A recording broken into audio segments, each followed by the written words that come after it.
Ocean this week. We will be out in Germany for the rest of the week. I'll be doing some broadcasting there and probably watching some Orioles and some, our donor knows all about American sports and when these games are actually played, but the game started at 1 o'clock in the morning there. So for the week of the Blue Jays and the Orioles, I'll be there. And I know Eddie Matz is going to be following all things Orioles baseball, and he spent all last week with the Orioles and the Nationals, who he covers for ESPN, and you can follow his journey out at ESPN Eddie Matz. And as this Orioles Blue Jays thing fights to the finish, there still is a Baltimore-Washington baseball thing going on here, and certainly for the top players and Bryce Harper and Manny Machado. Eddie Matz made some swirls in social media last week when he suggested, that Machado might actually be the better player before it's all over with and might actually make more money. We welcome Eddie Matz, one of our defending champions, back onto the program. We love talking baseball with him. Eddie, happy week to you, happy Labor Day, and happy pennant race, I would say to you. How you been, man? Good, man. I've been great. Well, you've been great watching some Orioles and Nationals baseball. You have been assigned by ESPN to sort of cover these teams equally. Last week they meet up for 4 games. Comparing and contrasting where these franchises are and where they're going. I know a month ago we were talking about them both being in first place. Clearly the Orioles are a team sort of teetering right here for this season. Yeah, teetering is putting it kindly.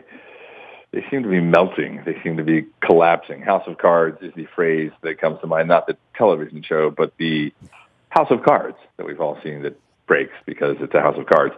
They just, it's been smoke and mirrors all season, and I think anyone in Baltimore who's a fan wanted to believe that it was reality, and I guess on some level it is, but it's still one of those defying expectations kind of things. And then when you start to see the team break down, Tillman has the shoulder issue. O'Day has had a couple issues. He's back on the DL. And Adam Jones has been more banged up than Adam Jones has ever been. Little thing here, little thing there. So, those are 3 really key pieces. These aren't just fringe guys. So even when they're all healthy, it just seems like smoke and mirrors. Then you lose 3 guys like that, even if it's just for a short period of time. It's really hard, especially when you look at it seems like anytime the Orioles lose, the other teams, the Blue Jays and the Red Sox, are either they're winning more often when the Orioles lose, and then when the Orioles win, they're still winning. So it's hard to make up ground like that. It's hard to hold your position when you're doing that. And, the starting rotation, as we all know, was suspect to start. Then you lose a guy like Tillman, and it has a trickle-down effect. And Dylan Bundy's kind of starting to look fried, which, that's not his fault. They're asking him to do a lot more than he's ever done, and probably than he can do. And so he looks like he's starting to run out of gas. And, we're heading into September. Ubaldo Jimenez all of a sudden looks like he could potentially be like the savior, which is a crazy thought. Yeah, when you're throwing Miley and Jimenez and Gallardo out there in the biggest series of the year, that is not the way Buck and Duquette sort of drew this thing up, but it is kind of sort of how they drew it up when they gave these guys the kind of money they gave them and went out and made Miley sort of the centerpiece of whatever dealing they could deal a month ago. These are the guys they kind of came to do it with. We talked about this in April and May. Once Chen's gone and Gonzalez is gone and you're living with Wright and you're living with Wilson, there really is no cavalry now, is there? Yeah, no. Going against Toronto, in theory, you'd like to have Tillman, but not really, because it's almost a blessing that he's not pitching against them because they torch him. You'd like to have Bundy in that series, but that's not the way the matchups are working. So then you've got Jimenez, who historically has actually been really good against Toronto, except I think earlier this year not so much. But historically, he's been really good. He kind of owns Bautista, Donaldson, and Tulowitzki like more than any other pitcher in the big leagues. So that should be interesting. But Miley has not been good at Camden Yards, even before coming to the Orioles and since coming to the Orioles. And then Gallardo, he's hittable, and the Blue Jays hit. So that's not a good matchup. And the Blue Jays are hitting even more here of late, and as are the Red Sox. I guess looking at these teams, you would just say, just based on the pitching for the Orioles, not good enough. But, on any given night, they can score 10 runs. And I know, as much as we say the Baltimore-Washington thing, and you were at all the games, the Orioles got the better end of that series, even though it feels like it was a month ago. It was a couple days ago. Yeah, they did. Going into that series, I liked the matchups, actually, because the Orioles are a fastball-hitting team, and the Nationals have, in general, guys that tend to lean on fastballs more than most major league pitchers. And in that series, especially, you had, let's see, what do we had? Scherzer usually when he runs into home run problems, it is with the fastball, though he actually was their one domination game. But the other guys, you had A.J. Cole, who had just been called up, and call-ups tend to throw a lot more fastballs. Reynaldo Lopez leans on the fastball, and Tanner Roark is heavy on the fastball, and they beat all three of those guys. So I actually wasn't surprised by that. The Blue Jays, not so worried about their pitchers as I am the Orioles pitchers against their hitters. I feel like going into that 3-game series, if I were making a prediction on the combined score for that 3-game series, I could easily say like 46 to, doesn't matter what the other number is, because the Blue Jays are going to score 46. So. Well, in you looking at last week in the series, I mean, it's impossible to look at Harper and Machado and not see how much money these guys could make. But for the national side of the fence, this has been a very, very bizarre year. I mean, starting with the fact that Dusty Baker ever got the job and they couldn't figure out the Bud Black thing. Then they couldn't figure out signing some of their players and who they wanted. And Harper having a year this year that is really sort of, I would think, hurt his stock to be thinking about the $300 or $400 million we were talking about signing him to this time last year. Yeah, no doubt. It's been a bizarro year for him. He was great out of the gate, and then he was pretty mediocre for like 3 months, if not more. Then he goes out with the neck injury that might have been just a recent thing, or if, depending on whom you listen to, maybe he was feeling that for the last couple months prior to that. Who knows? But since he's come back from that neck thing, he's starting to look like the Harper of early this season and MVP form from last season. He's really been hitting the ball with authority. Even a lot of his outs have been allowed out. So he seems to be getting back, which is scary because that lineup without him has been doing the job. I mean, they were 8 games up in late August with a guy. I mean, Harper, if you look at his numbers, he was like, as recently as a week ago, I think he was ranked something like 145th out of 152 qualified major leaguers in slugging percentage, which is crazy. And they were still getting it done because Daniel Murphy's been phenomenal. Wilson Ramos has been the best hitting catcher in baseball. Rendon has started to turn it on. Jason Worth is 37, gone on 27. And Trey Turner has been ridiculous at the top of that lineup. He's been a huge difference maker. But, yeah, Harper, we were talking $300 million, maybe $400 million. I heard some people even saying $500 million, $500 million when he becomes a free agent in 2018 because, let's face it, the Yankees are going to be interested in him. He loves the Yankees. They're going to have money. And coming off that MVP season last year, and then he was the player of the month in April this year, people were like, wow, how much he could just write his ticket. He's going to be making $500 million on that contract. And that was probably hyperbole, but not by much, right? Like 300, 400 is probably within the realm of reason given, the precedent in recent years for free agents. But at that point, at the beginning of the season, I've always thought that Harper was a little bit overrated, even when he was hitting like he was as an MVP, because his glove, to me, I know glove doesn't mean much in the negotiating room, but he just doesn't impact the game the way that a guy like Manny Machado does. But here we are, coming down the stretch run, and the one thing that stood out to me when the Orioles were playing the Nationals, you had Manny versus Bryce, which, that's kind of not really what happens because neither of them was a pitcher, so they're not directly matched up. But, they're two marquee guys. They were in the same draft class, 2 picks apart, right? Harper was first and Machado was third. And they're both studs, right? They're both going to be free agents at the age of 26, which is crazy young to be a free agent. So you don't, there's no discount when you're paying them because... Well, that's when you can argue for a 10-year deal, right? Instead of a 6-year deal, sure. Because they're not going to fall off a cliff, at least not as much as guys. Chris Davis is going to be in his deal in, 37, 38. These guys are going to be, if you give them a 7 or 8 year deal, they're only 33, right? So they're arguably still in their prime. But to me, watching that series, I think the last game of the series, Harper kind of started to turn it on a little bit, but those first 3 games, he wasn't doing much. And then in that third game, Machado goes 4 for 6 with a home run, 4 RBIs. Plus he didn't have a ton of chances in the field, but he played his normal, solid defense. I think in the first or second game, he had a crazy 5-4-3 double play that he started. And then on the flip side, Harper was just like, in right field. And so to me, that was kind of confirmed what I've been thinking all along as I watched them this year, which is Machado's the guy you want. Like if I'm building a franchise, if I'm signing one free agent in 2018, whether I'm the Yankees or whoever, Machado. If I'm going to drop $400 million on a guy, Machado is the guy. He is Eddie Matz at ESPN. ESPN Eddie Matz is the way to follow him out on Twitter. On top of that, Sunday, Machado made a couple of plays. I mean, one was a Brooks Robinson to his right. The other was to his left that really cut off a run that could have gotten the Yankees back into the game. And you do feel, you start tweeting about platinum glove, whatever the hell that is at this point. Gold glove's enough for me. But, yeah, you do start to say, well, third base, shortstop. He's really kind of playing out of position, kind of, sort of. Because of J.J. Hardy here. And I know the injury moved over, played well earlier in the year as well. You could project him out in that way. I don't know that there's really an argument, but this is time and tide, right? 3 years ago, it would have been Trout would have been the $500 million guy, right? And maybe next year it'll be Correa or Bryant or, some of those kids in Colorado are unbelievable. There's a lot of great players in the game, but over the weekend when the Orioles are playing the Yankees, Eddie, every great play Machado makes, I'm seeing Yankees fans tweet, hey, I can't wait till he gets here in 18. Only could Yankees fans have that bravado, and you don't immediately call bullcrap on it, right? You're like, well, if I was a Yankee fan, I bet that's what I'd be saying, right?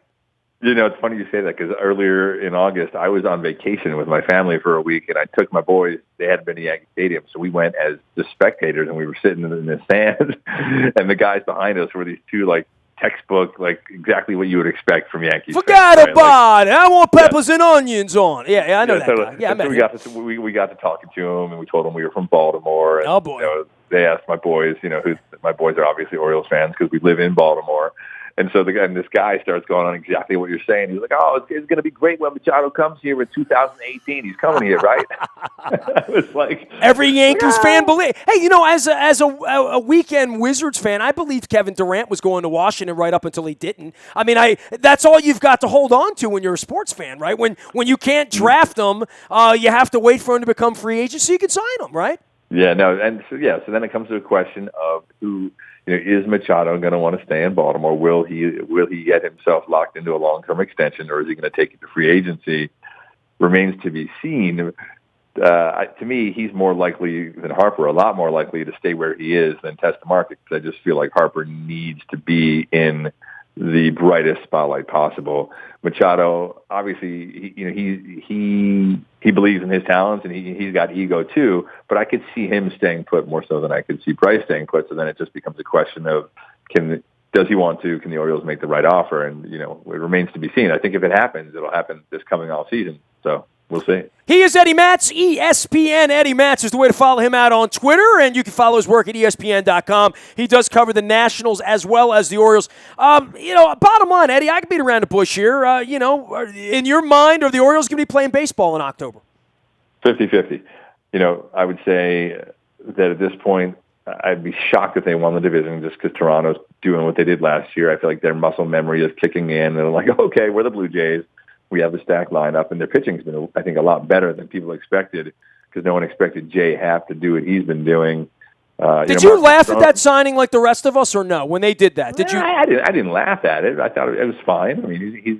He's decent. He's fine, but no one expected him to be, pushing 20 wins at the end of August. What's interesting to me about them is coming into the year, Marcus Stroman, I think, was the guy they had penciled in as the ace. And he hasn't really even had that good a year, and their staff has been really fantastic without him. Estrada's been good, and Happ's been good. Ari Dickey, you kind of never know what you're going to get. And then they went out and got Liriano, who hasn't done much yet, but he will. And then Aaron Sanchez has been the wild card. So to me, I don't see how the Orioles can overtake the Blue Jays for the division. Then it's just a question of what happens with the wild card. There's so many teams involved with that it's almost you want to talk about controlling your own destiny. And sure, if you win, then you control your own destiny. But anything less than winning all the time, whether it's playing 500 or 550 ball over the final month, then you need help. And even the Yankees weren't in the mix. Now all of a sudden they're in the mix, which is crazy. Whoever doesn't win the division between Toronto and Boston, in my view here, then that's one wild card. And then you've got Detroit, you've got Kansas City, you've got Houston. So it's going to be wild, which is, I guess that's why they call it the wild card. Well, and the Red Sox are the other factor here, which we have not discussed at all. I feel like they're sort of laying in the way. Now, they don't play as many home games. I know, they have a different kind of schedule going on. But I've respected them all along. I've never counted them out. And they have consistently hit the ball. Their hitting's not going to take a day off. They do the things that good hitting baseball teams do. They're going to score. It's funny. Both them and Toronto have, I think, over the final 32 games, I think, they've got 13 home and 19 away. So both of those guys are stacked more away, but they don't struggle on the road like the Orioles have. If you look at their records, they're almost identical home and away. So that's really not a concern. For me, the one red flag with the Red Sox is the bullpen. They're going to score. They're going to score tons of runs. Their offense is probably even better than Toronto's offense was last year or this year, obviously. Their starting pitching not quite as good as Toronto, but still miles ahead of the Orioles. But the bullpen has been the weakness. It's been a problem for them all year long. It was supposed to be a strength, right? They got Craig Kimbrell. They got Carson Smith. They got, obviously, Koji, but Koji's been hurt.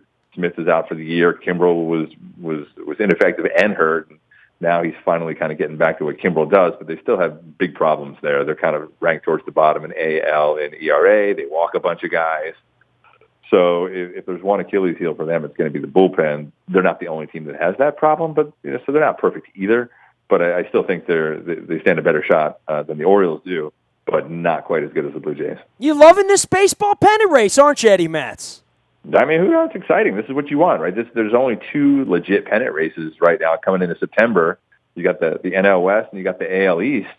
Obviously, the wild card is you can make that a race, but like as far as division races are concerned, and then the best thing is that in the AL East, those three teams are going to be beating up on each other in September. Each of them plays 13 games against the other during the month, so it's going to be crazy. I was out in Chicago all last weekend seeing Pearl Jam at Wrigley Field. I have never seen such an overconfident bunch of fans. I mean, they might not need to win and have the parade. They're having like a 4-month parade right now, Eddie. You know what I mean? In the end, they might lose, but they're having a lot of fun on the way. I promise you that.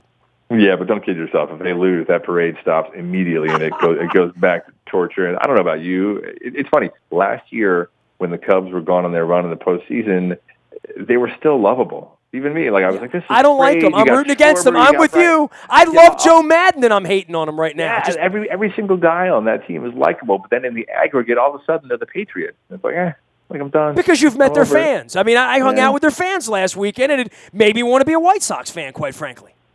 Yeah, for me, it's not so much about the fans. It's just that we all like an underdog, and then when the underdog becomes the overdog, we jump off the wagon.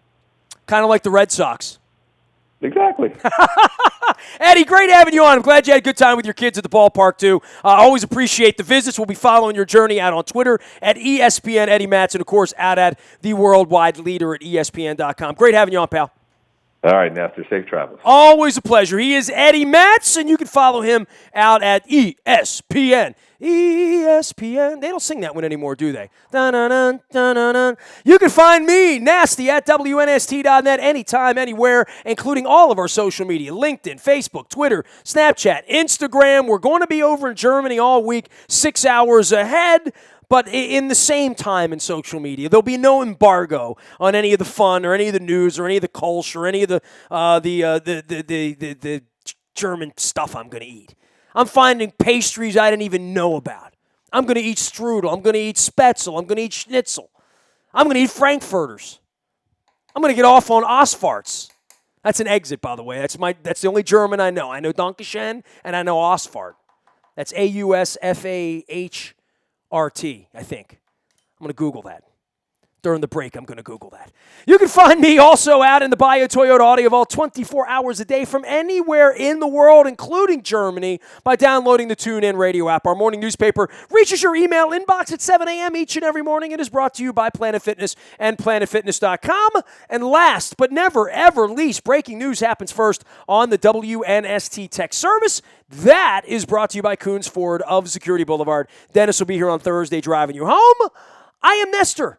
All complaints, all criticism, and praise comes to me, Nasty, at WNST.net. We are WNST.net, AM 1570, and WNST Towson, Baltimore. And we never stop talking Baltimore Sports.